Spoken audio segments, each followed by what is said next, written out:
বিজনেসে সফল হওয়া এটা কোনো ভাগ্যের ব্যাপার না, এটা অবশ্যই ধৈর্যের ব্যাপার এবং সময়ের ব্যাপার।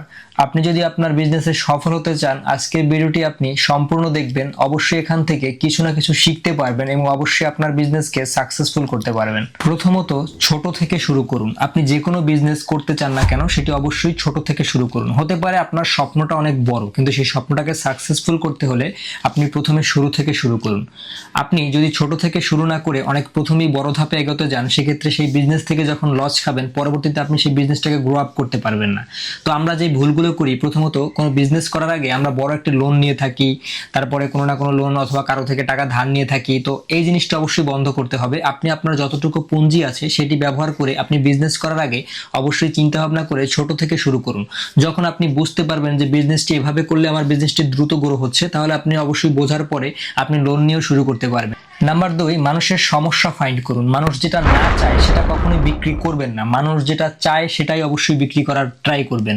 কারণ মানুষ যেটা পছন্দ করে, আপনি সেটা যদি বিক্রি না করে অন্য প্রোডাক্ট বিক্রি করেন, সেটি কখনোই আপনি বিক্রি করতে পারবেন না এবং সেখান থেকে কখনোই সফলতা আসবে না। আপনাকে অবশ্যই খেয়াল রাখতে হবে কোন সমস্যাটি আপনার বিজনেসের ভিতরে রয়েছে এবং সেটি ফাইন্ড করার পরে সেটি অবশ্যই সলিউশন করবেন। মানুষের যেটি চাহিদা রয়েছে সেই পণ্যটি সবার আগে সেল করতে চাইবেন।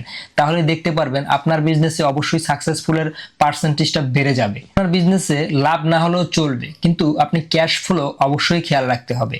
আপনি সেই ক্যাশ ফ্লো খেয়াল রাখার জন্য আপনাকে অবশ্যই যেটি বুঝতে হবে, আপনি আপনার প্রতিদিনের খরচগুলো অবশ্যই হিসাব রাখবেন। প্রতিদিন কতটুকু খরচ, সেই খরচটা অবশ্যই কন্ট্রোলে রাখবেন।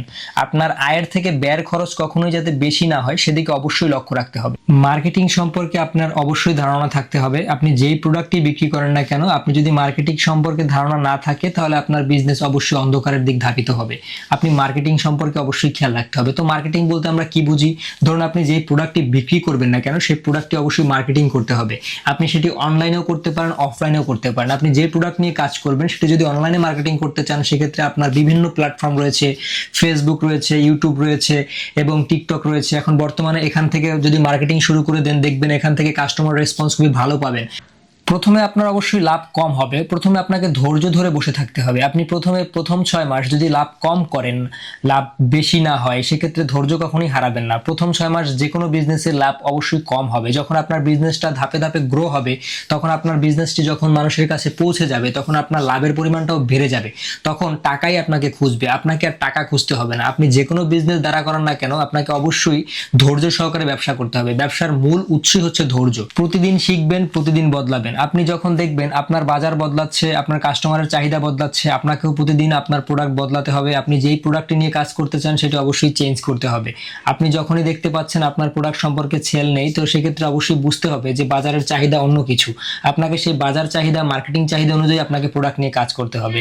তো আশা করি অবশ্যই আপনি এটি অবশ্যই শক্তিশালী একটি আইডিয়া। আপনি যখনই প্রোডাক্ট নিয়ে কাজ করবেন, সেটা অবশ্যই আলাদাভাবে কাজ করতে হবে, সবার থেকে ইউনিক রাখতে হবে।